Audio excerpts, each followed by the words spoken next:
Hello and welcome to Simbin Sessions. I'm Meg Matt. I'm Matthew Shaw. And we are here in Warrington, and it will be revealed as to why. Here for a good reason. Yeah. But other than that, let's get straight into it, shall we? Oh, straight in. Well, as in into... Not talking about your life in Frankfurt. Frankfurt, yeah. Spent the week in Frankfurt at the darts. What time did you get in last night? Mum brought it home. Wasn't last night. What you on about? No, what time did you get in on the last night? Who knows? Plead the fifth. No, come on. I know what time I got a message at.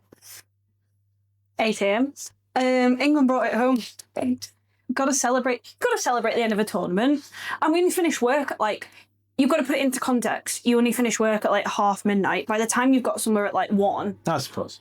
you then got your big night. Yeah. So yeah. You just wanted to outdo me because I'd gone out the night before. You really had no influence on what I was doing. But yeah. Very good time in Frankfurt. We won World Cup. Won the World Cup that matters. Can I be honest? I don't know if I'm assuming people who watch this podcast probably do. I genuinely don't care about the Football World Cup. I'm not particularly a football person, so No, me neither, really. Obviously, if it got to the latter stages and we were still in it, I'd be bandwagoning. Oh yeah. Oh yeah. But I'm not gonna cry if Thomas Tuchel's got it wrong. Well, I've been in the sweepstakes. I'm not bothered. Yeah. Have you got any sweepstake? Not in a sweepstake. That's really miserable. And shows how grossly unpopular you are to not get asked in a sweepstake when there's 48 teams that you've got to fill. I don't have any friends who would do a sweepstake. You could have ended that after, friends. I got Japan. Oh, Lionel Messi just dinged them. No, that was Algeria. Oh. Japan drew with the Netherlands. Should we just talk about rugby league? Let's just move. Did they draw? I thought Haaland was really good. Or did they? That's Norway. Oh, right. The Virgil van Dijk. That's the Netherlands. Yes, because he scored a header. Right, and he was first goal scorer. And my brother won from a £20 bet. He won £420 on Virgil van Dijk, first goal scorer. Well done advocating gambling. Sorry. But apparently it's something to do with the fact you're more likely to score from a header because Japan is statistically the smallest team. They are very small. Yeah, so there you go. Yeah, but they got a draw, so. And we can cut all that out because it makes me look really stupid. Oh no, that was nice. But yeah, no, World Cup done. Back in rugby league, I guess. Quickly, your thoughts and feelings and everything on the week in rugby league just gone. It was an interesting week, wasn't it? We said results go a certain way, it's going to look tasty, and it looks tasty. It looks very tasty. It's interesting, is it? Because everyone's going Saints. Are they going to drop out? But they're level on points with three other teams. Yeah. I think it's just that they're on a downward trajectory, and Wigan have won a heap on the bounce. KR have generally been pretty good for a while, and Wakefield have just been relatively consistent. Yeah. But it could go anywhere, That's what we want, though, right? 100%. We want 7, 8, and in the future, 9, 10, 11, 12 plus teams 100%. competing for the top end. Yeah, and look, I understand in any league, all 14 aren't going to be able to. But if we're saying there's 7 definites this year that'll be competing, if we can make that 8, 9, 10 in years to come, perfect. Who? And then your top 6 now. Come the end of the year? I think it stays as it is. Interesting. Not necessarily the order. You think Lee missed out? I think Lee missed out, yeah. Cool. And they were in my top 2 earlier. They were in my top 1. I don't know why. I just do. Although there's a lot of games within... Look, you couldn't predict it. I don't know. No. You could clearly predict it, but you can't predict it. No. Wigan have been phenomenal, but we've seen they lose 4 or 5 players and they can look vulnerable. They also don't mind having a bit of a down period before the end. That doesn't bother them. Where they probably can't afford one this time. Hull KR, you'd think are okay, but you never know. Leeds and Warrington are quite a bit ahead. They'd take some downturns. Enough where the six in front of Lee. Okay, but they're not saying they're going to be 1 and 2, but it's hard to see them dropping out of the 6. I don't know, because Warrington Hull Chaos still have to play each other for that game in hand. Like, But it's a game in hand. But there's enough room. There's enough wiggle room. Yeah, I think Leeds and Warrington are okay. I don't think you can say with 14 rounds left of the season that 6 points. Well, no, you could lose 14 games and you're out. I get that, but you're quite confident sitting there in the 6. After that, there's no one I'm saying locked in. You know that I've said from before the season, I thought Saints would not finish in the top 6. Still think the same. But who knows? Yeah. Who knows? I think there's so many twists and turns at every club. Leeds seems stable. Warrington seems stable. To be fair, they all feel relatively stable rather than the Saints at the minute. Still a lot going on at Saints in the background. But Lee and have never really been stable. They do their own thing. Lee love going under the radar, right? They love. Yeah, they start slow. When we spoke to Mile Hanley, they're happy to just keep ticking off the wins. The other thing as well, if you look at them, they have so many home games left to play, more than anyone else. So that to me, they're very good at home. So that's why I think they'll get in. Yeah. Wakefield aren't guaranteed. Wakefield could potentially drop it. They've done pretty well on injuries. If they get a few... What you'd want for Wakey different to last year is it felt like when they made it, it was a step too far for them, whereas you'd want them to be in a position where you're like, no, they're still...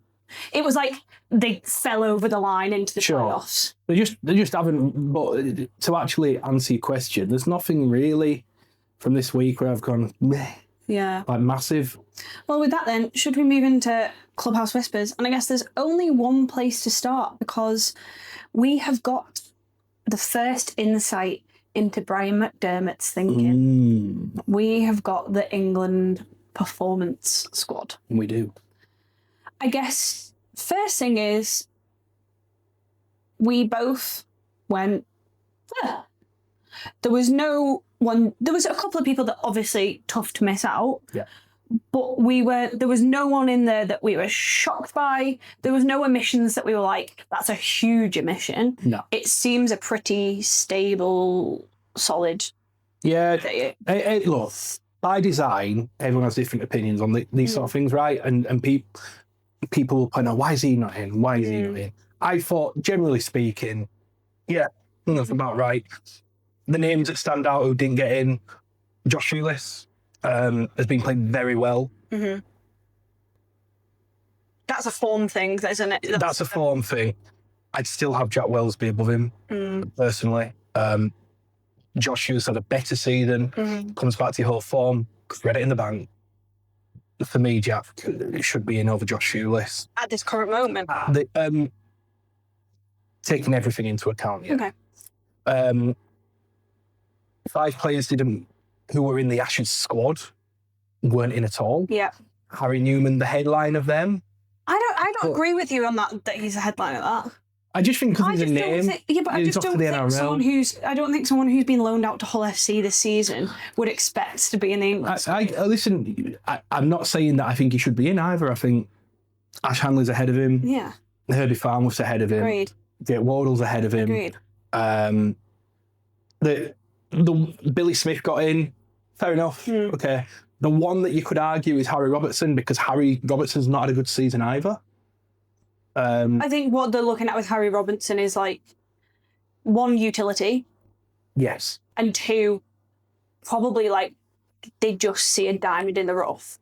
If you want to make I don't think Jack Wellesby v Jake Fewlis is a big debate, but if you were going to debate it, Fewlis can play fullback wing, but Jack Wellesby can play fullback centre halves. The only thing I go back to with that, you on that is that, as we've discussed before, we don't need a utility fullback. We need a fullback. Yeah. We need someone who is out and out claiming the one shirt. Jack's the only specialist fullback in the squad. Maybe AJ Brimson. No, he's playing centre at the minute. Okay. So yeah, I agree. You go Robert if you want to have a debate on Robertson and Newman. Newman is a centre. Harry Robertson would say he actually would want to be a 1 or a... But my point is he can play fullback centre 6. Yeah. So again, utility. The other one, potentially you could argue for me, Zach Eckersley got in, which I'm all for. Me too. He got in over probably most notably Tom Davis and Liam Marshall. But again, Marshall, he's injured, but he's been in and around. He's been on the precipice of the England squad for quite a while. That to me isn't even a. But again, while Eckersley brings fullback centre wing coverage, so again, I understand his inclusion over Tom Davis, Liam Marshall. See, I don't think every single back needs to be a utility. No, they don't. But my point is probably. I think out and out, Zach Eckersley has been one of the informed wingers in this competition. He has. That's why he's been picked. He's not been picked because, eventually maybe in the Ashes he might play other positions. Sure, he's been picked because bringing the ball back from their own line, who's the best person at it at the minute? Tom Davis. Tom Davis is the best yardage winger in the competition. At this current moment in time? Yes. At the Challenge Cup final, you sat with me and went, at this current moment in time, no one brings the ball back. Tom Davis is the best yardage winger in the Super League. But you said at this current moment in time... Zach Eckersley was phenomenal in the Challenge Cup final. You said no one's doing it better than Zach Eckersley. Zach Eckersley is having a phenomenal season. I'm not disputing that. Just on that one thing, Tom Davis is the best. Certainly at starting a set, Tom Davis is the best. We have to look at the stats on that. Fine, do it. But Eckersley, probably better finisher. And my point I'm making is you're taking Herbie Farmer because you're starting him at centre. You're taking Jake Wardle because he's a centre. They would be your first two choices along with Ash Handley. They're your top three centres that you're taking. For me, Tom Davis isn't going to be your first choice winger because you've got Dom Young, you've got Matty Ashton, Tom Johnson all ahead of him. So you I don't know if I'd have Tom Johnson. Okay, fair enough. Well, no, that's a tough one because Tom's not played a lot of rugby this year. But my point is, the ones who you're probably mindful of being further down in your squad who might be squad picks are the ones you'd want as utility value. Sure. If Robertson, Eckersley, as two examples, go to the World Cup, they'll be going as utility options. That's my point. So that's probably where they've got in over a Tom Davis, who is a specialist out and out winger. I don't agree with you that Tom Johnson should be in over Tom Davis. It comes back to, it's the same old debate, Meg, of form, credit the bank. It's the same thing. But there's no new head coach. Where's the credit in the bank? But he'll still be judging him on what he's seen in the past. And do you think Tom Johnson did enough in the Ashes to have credit in the bank of Tom Davis? He's injured. He had a good season. He's been excellent. But you've just said that Tom Davis is the best yardage winner in the competition. So how's he not in then? Because Tom Johnson is a better finisher. He's quicker. Tom Johnson he's very good at yardage. He's not a bad yardage. Who do you think's been better this year? This year, Tom Davis. Who was better last year? Tough question. But still. I don't understand how you... The other thing is, you've got to remember, Meg, international rugby is different to club rugby in that you look at the opponents you're coming up against in a World Cup, the Aussies, 6'5", massive athletes. But they're not trying to beat them at their own game anymore. Listen. Tom Davis isn't good aerially. Tom Davis is not a good aerial winger. You put him up against the Aussies, he's going to really struggle in the air. Tom Johnston is very good in the air. You've got to be mindful of that. So just because you're excellent and maybe playing better in clubland doesn't always mean you are better in international land because of the style of play. I don't think. I mean, you're going to say he was injured, but I don't think Tom Johnston did enough in the Ashes for you to be. He did okay. Okay. I mean, crucially, I don't think he starts anyway, but yeah. The bigger question is, what do we think on heritage players? Doesn't bother me in the slightest. Okay. Because it will do some. Doesn't bother me in the slightest. We've just talked, right, we talk constantly about how amazing it is international rugby rise to have the rise of Tonga and Samoa. Tonga and Samoa do not exist without Australian-born players playing for their heritage. Can I also make the point that over the years, Australia have had heaps of Pacific Islanders represent them. Exactly. So why should we be any different? Yeah. I just don't... there is nothing wrong with wanting to play for your family's heritage. I just don't see the issue with it. My point is, everyone heralds the England cricket teams over the years and how amazing they are. And they've had loads of South Africans. Exactly my point. You're not bothered If England win this World Cup, no one's going to care. Precisely. That, I don't know, Billy Smith. Like, do you know what I mean? Like, it's not. I think my thing with the heritage players is more. There's a few in there. I'm not sure they're that good. We disagree on this, but if they were in Super League, how do you think they'd do? I just don't think I'd have Polty in the squad. Why? I just don't think he's that good. Who would you have over him? Who would I have over Polty? Even Tom Holroyd. He's done well. Oh, but come on, Why not? Like, why not? But give me your exact reasoning of what Tom. Owen Trout. Owen Trout. I don't think did well in the Ashes. Played one game, he came off the bench. Yeah, and I don't think he did well. Brayley, for me, I wouldn't pick him over O'Neill, Litton, Clark. Fair. I don't think I'd pick him over Danny Walker, if I'm honest. Fair. So there are a few in there that I'm not sure. Max King, fine. Caleb Hamlin-Uele, I think said on the show the other week, maybe the best prop in the comp so far this season. No drama. The few in there I just thought, I don't really see what they add. Who do you want to play for Brisbane? Polty. And you don't think he's good enough?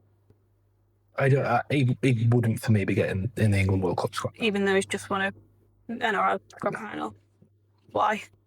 I just don't think he's... Who would you have over him? I told you I'd have over him. Who? What, in my World Cup travelling squad? Yeah. I'd have Alex Walmsley over him. I'd have Hamlin-Uele over him. Hang on a second. I'd have Morgan Knowles over him. We'll get onto it in a minute, but you'd leave Alex Walmsley out. So. Would.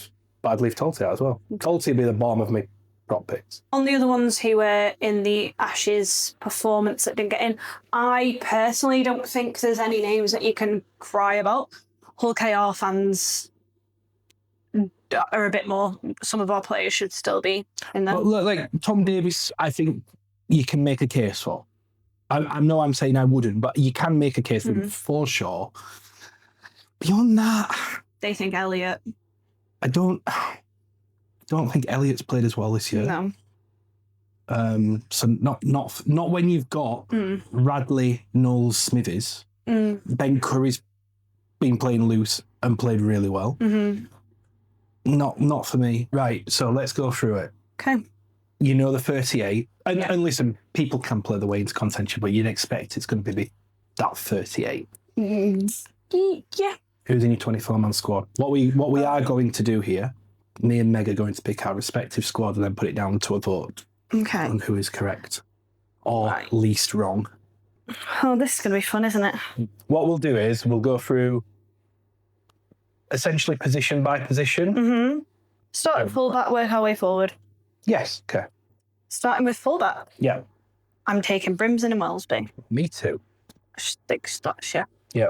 From what from the squad? I think every pick you make, you've got to think of other positions as well, right?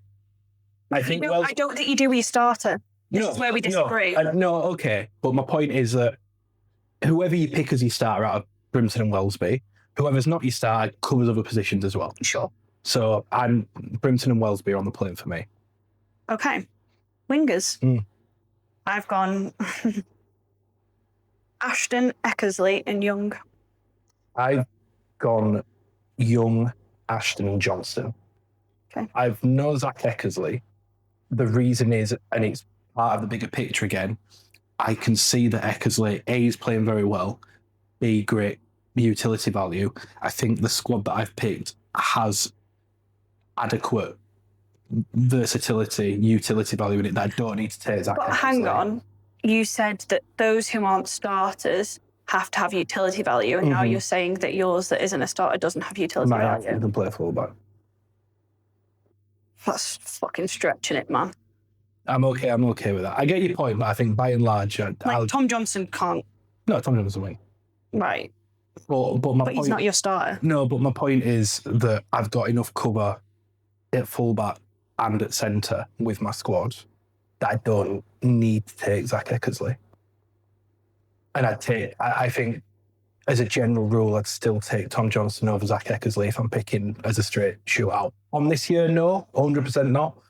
But over...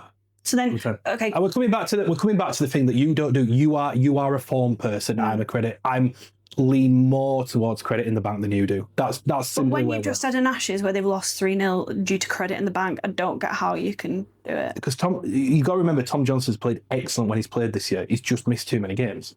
But if he's fit by the end of the year, he's fit by the end of the year. No, but we're saying you're picking your 24. Yeah, I'm still right now picking Tom Johnson. Really? Yes. Well, wild. Yeah. Okay. I just don't get it. I don't get. If you were a head coach, no youngster would ever get a chance because it'd just be all credit in the bank. That's not. No. This is the thing. You think I'm really extreme credit in the bank, and I don't think I am.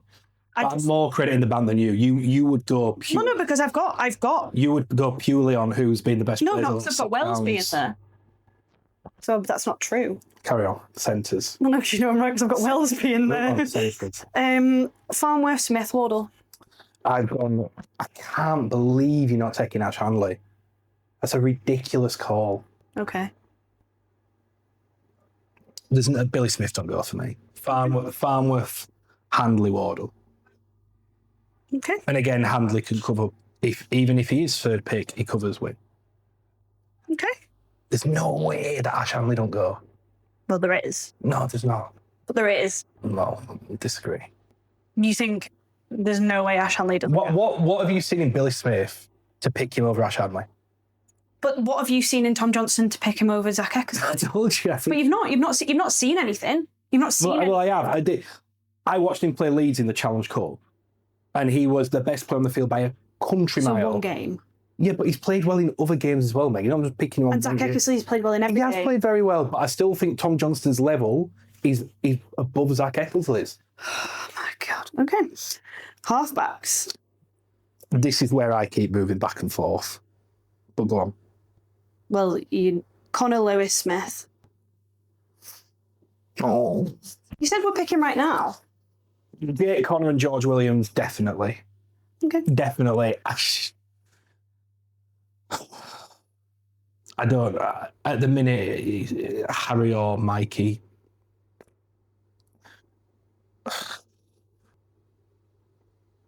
They're so different. They just bring so different qualities. I just think when you're saying that you can't beat Australia at their own game. Which is why you'd go towards Mikey, I get it, but I don't think, right, on your argument, Harry Smith he's played far better than Mikey Lewis. Right? 100%. Right. That's why he's in. Yeah. And that's why, do you know who isn't in? George. Yeah, but for me, going back to credit in the bank, but I'd take George. So I agree that George had a brilliant start to the season. And if he has a 7-game run at the end of the year... Which he will. Which he will. But then... Sure, then he's in the conversation, right? That's a different kettle of fish. Because he's had 7 games to build up to it. But at this current moment in time, I don't know how you can not take the others. I just think your argument, see, and we're both contradicting our own comments. You're talking about the Ashes, and we didn't see anything in Tom Johnston. What do you see in Michael Lewis in the Ashes? I think Mikey had it the toughest out of all of them in the Ashes. Because they brought him off the bench quite a lot. He had to move to full. He started the first test. It was a fault for the first try. He had to move to full back in the third test. I'm not judging him on the third test. Right. He played at full back, not his position. He came off the bench for what? 3 minutes in the second? Yes, he did. He came on very late. So you're judging him off one? But he was poor in that first test. But you've just said to me that Owen Trout only got 1 game and came off the bench. Yeah, exactly. This is where we're contradicting each other. But you were saying that was a ridiculous comment. So it's like we're both... I've not contradicted. Nothing about what I just said was contradictory. You said that Owen Trout didn't play well in the Ashes. Yeah. And I said he came off the bench and it was harsh. Mikey Lewis got more of a chance in the Ashes than Owen Trout did. I see. This is. I just don't see how you can disagree with that. Mikey Lewis started the first game. Owen Trout came off the bench. Who got more chance than Mikey Lewis in the Ashes? George Williams. Yeah, George did. It's just not even a debate for me that George goes. Okay. But Harry, Mikey, I don't know. Okay. I'm open on that. Okay, then who are your hookers that make it that you don't need Mikey? Brad O'Neill and Chess. You're just taking 2. Interesting. And that's why I lean towards Mikey, because if one goes down. Someone else. You have got Bradley in there. I have got Radley in there who can play 9. Yeah. But I'm picking him as my 13. Okay. So I'm probably leaning towards Mikey over Harry Smith at the minute, just for overall squad value rather than form. See, I've got Brayley, Litton, O'Neill. Why Brayley? Like, nowhere. I'd have Darryl Clark over it. I'd have Danny Walker over it. I don't. Okay. That's good. Sorry. But for me, I'm just taking Litton and on it. Interesting. Back row is, I've gone Nasemba, Pearce, Paul, Walters. I have gone Nasemba, Pearce, Paul, and Walters. There we go. I toyed with Walters. I don't know. I went back and forth on it. Again, I went bottom back row. Cover both. Happy. Again, Nasemba and Pearce, Paul are my back rowers. So my third, I'm like, okay, yeah. So then loose forward, I've gone Knowles, Radley, and Smithies. Yeah, I've gone Knowles, Radley, but I've got Smithies as one of my props. So yeah. We've picked the same players there. So missing out. You haven't done your props yet. Oh, you're hot. Oh no, I've not. Go on. Who are your props then? Luke Thompson. Hamlin Uele. Max King. Mike McMeekan. And Dean. Right, I've changed on this. You have changed on this. I was going to have Dean Hadley. I thought about it and looked at it, and I've gone Callum Watkins over Dean Hadley, not as a prop. Utility. I just think if you make a team of utility, you've got no stars. But I'd be taking Dean Hadley as a utility option. But you said you're not taking Dean Hadley. No, I'm taking Callum Watkins as a utility option. I just think he's, for when in the overall squad, I think Callum covers, because I'm taking Smithies as a prop, and I might need Radley to go into hooker if I get an injury. Callum Watkins is a better ball-playing 13 than Dean Hadley. He can also play back row. And if you really need him to, he can actually play centre. So I've gone Callum Watkins over Dean Hadley. I've only got 4 props because I've got Smithies as well. Yeah. Hadley, Hamlin, Noyale, King, and Thompson. I think you're running a risk only taking 5 props. 5 people who can play prop. Yeah. In a 24-man squad. So here are our teams. Yeah. We want I've gone no Mike McMeekan. Yeah. We've got a few differences in there. After that Ben Tolte debate, you've still not picked Ben Tolte. no, but my point to you is you go not good enough, and I'm just saying, but what are they missing that someone else? What are they lacking that someone else has? That's my only point. Right. So over to you guys. Who has picked the best World Cups? Let us know in the comments. I guess moving on to a club that you'd have 3 players from in your World Cup squad. Wakey. If someone else got a big call up, they're hoping it would be 4. It was. Because bit of a scoop. We don't do them on this pod, according to you. This is interesting. So Wakefield have submitted a 6-figure fee to St Helens for Harry Robertson. Oofed. A surprise? Left field? Yeah. Fair play to Wakefield. They clearly like him. They want a centre. Did they want him as a centre? I think so. Oh, really? Yeah, I think so. They've signed Tuvascek. Yeah. And, they could play him at 6. Lino's going. But they seem I think Harry would want to be a 6. They seem quite high on pulling the trigger on Jackson Field. Fair. But yeah, 6-figure fee went in. It was eventually rejected by St Helens. They turned that down. But just an interesting one because we don't often hear about transfer bids anymore. And Wakefield went big for Harry Robertson.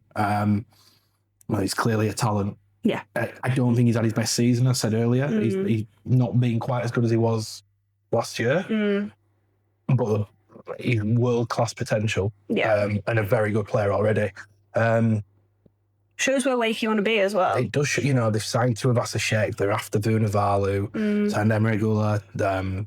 They're not slowing down. No. We know that Matt Ellis has sold his kitchen company for 390 million and he found somewhere to invest some of it. He has. Didn't quite pay off. I just wonder whether they test Saints' resolve again. Maybe. Do they go in bigger? How much do they want him? How much do they want him? Yeah. That's the thing. Would Saints... Let us young... That's what I mean. Surely they don't let one of their, standout academy products go. You wouldn't think so. No. But, we talk about Saints, and you just said surely Harry wants to play 1 or 6. Is he going to play 1 or 6 at Saints? Is he going to play 1 or 6 at Wakefield? I get that. Fair point. But, you know, it might be something he'd consider. I don't know. It's not really for him to consider. No, because it's not been accepted. No. So, you know, it's... I just thought it was interesting. I wonder why Wakefield felt confident enough to put a bid in thinking we might be able to twist around it. No, it might not even be confident enough. I think maybe they're just bold at the minute.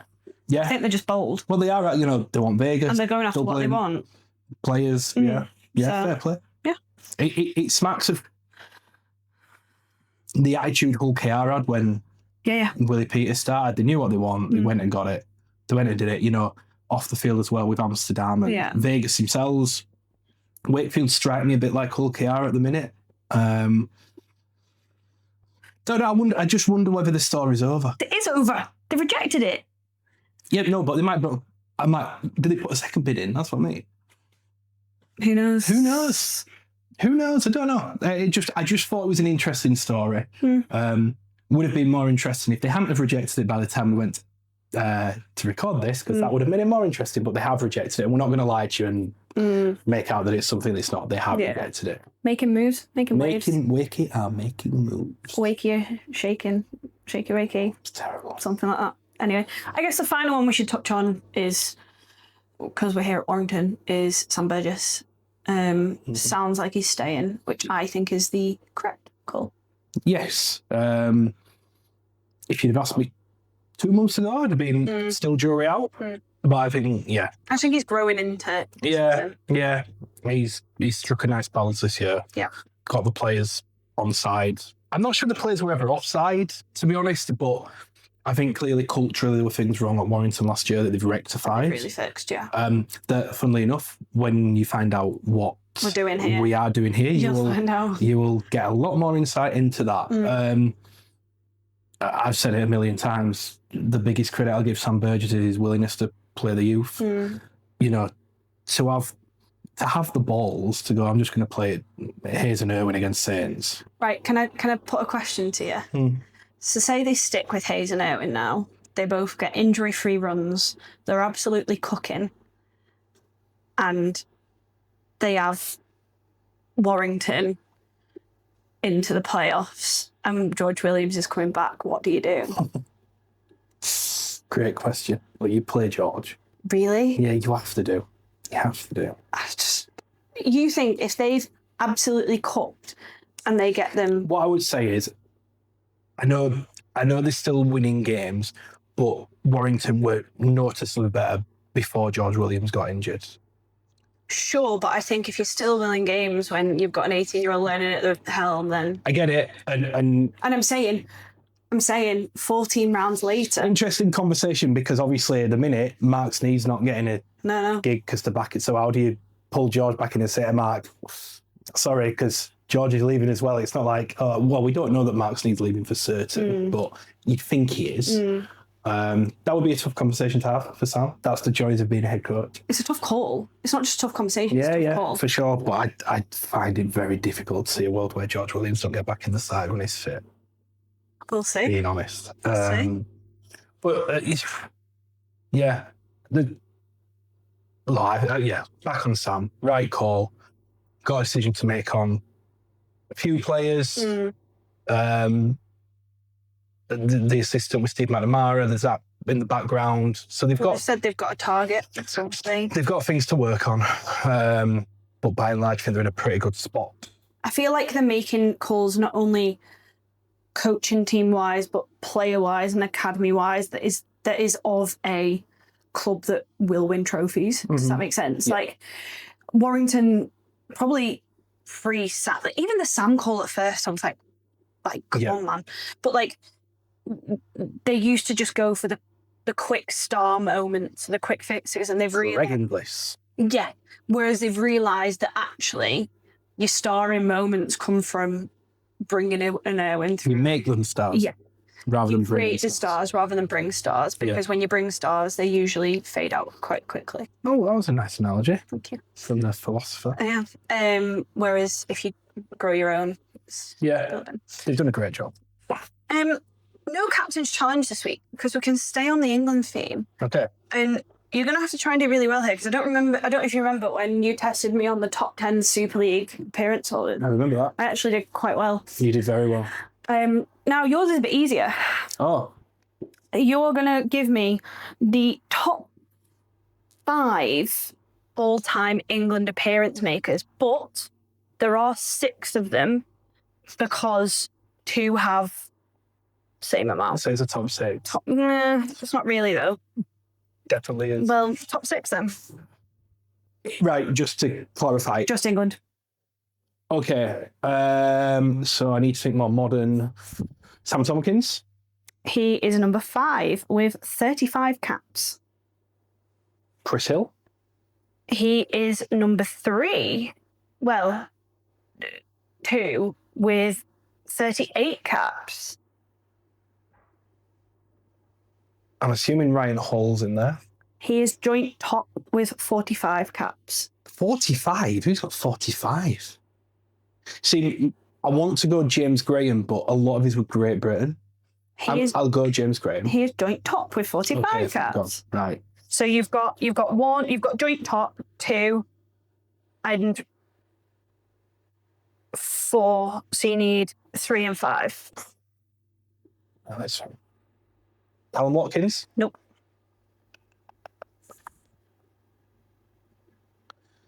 Good call. John Bateman? Nope. Sean O'Loughlin? Nope. Oh, I'm going to give you 20 seconds. 20, 19. So I said Sam Tompkins. 18, Think of 17, wingers 16. who have been 15, centres. Not Callum Watkins, not John Bateman. Nope. It's such an obvious. Why can't I think? Who'd been halves? Okay. Gareth Widdop. Nope. One was from 2008 till 2022, and one is 2013 to present. 2013 to present? James Roby. He is 2008 to 2022.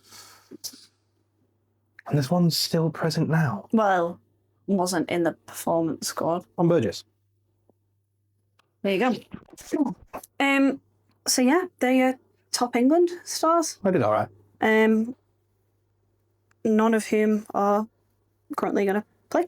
But yeah, which moves us into offload and unload, because this week we asked you, because we're in World Cup mode and England always break our hearts, what's been your biggest rugby league heartbreak? And boy, have we had a few. Go on then. So one that I know also broke your heart. The England World Cup 2013. Yeah. That's the heartbreak. Well, one of several. Was that Sinfield coming out the line? Yeah. Sean Johnson. Someone said the Saints try last year, left to right. Left to right. It's a Leeds fan. Yeah. Not being able to watch my team this year, Featherstone. Oh, that's actually sad.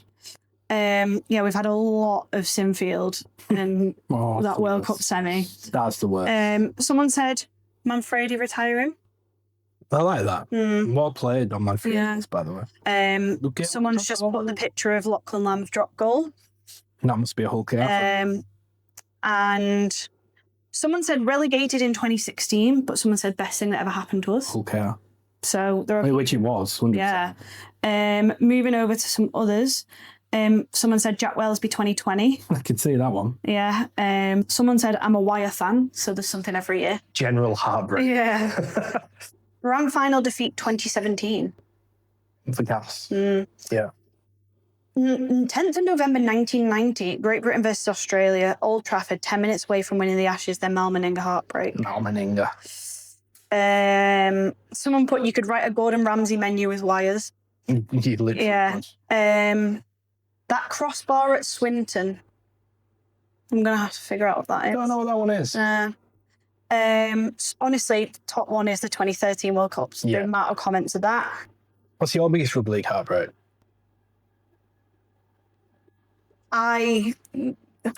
Saints fan growing up, probably just a 5 in a row was mental. Not one. There was the one though where I genuinely thought they were going to do it, and I think Shenton, Wellens, someone else went off injured, and it was like it went from like winning by 12 to like they came back. What's yours? Something to do with Halifax? Yeah, but to be honest, most of it was just general expected misery.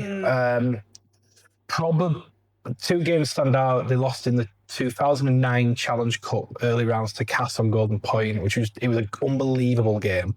I think it was Ryan McGoldrick nailed a drop goal from 40 yards. But the one, and this is so sad, the year they didn't win a game in Super League, so I'm 10. They won 1 game that I missed. They lost to Huddersfield late to a drop goal. Did you cry? 1918, I cried. And I remember driving on going, I just wanted to see them win a game. And I didn't see them win it. And then they nearly got relegated the year after, and I cried at the £1 million style game, that game. But they actually ended up winning that. They did this miraculous comeback. But it's nothing, it's not even heartbreak anymore with Halifax. You just kind of expect it. So there you go. But yeah, we enjoyed all your rugby league heartbreaks, but yeah, a lot. But interesting though that we all talk about how the domestic game's bigger, but biggest heartbreak, international rugby. It is, yeah. True. So you go. And on that note, that brings us to the end of this episode. Make sure to like or subscribe, and we will be back very soon with some more mid sessions, some meets, and hopefully you'll see us on tour very soon. Thanks for watching.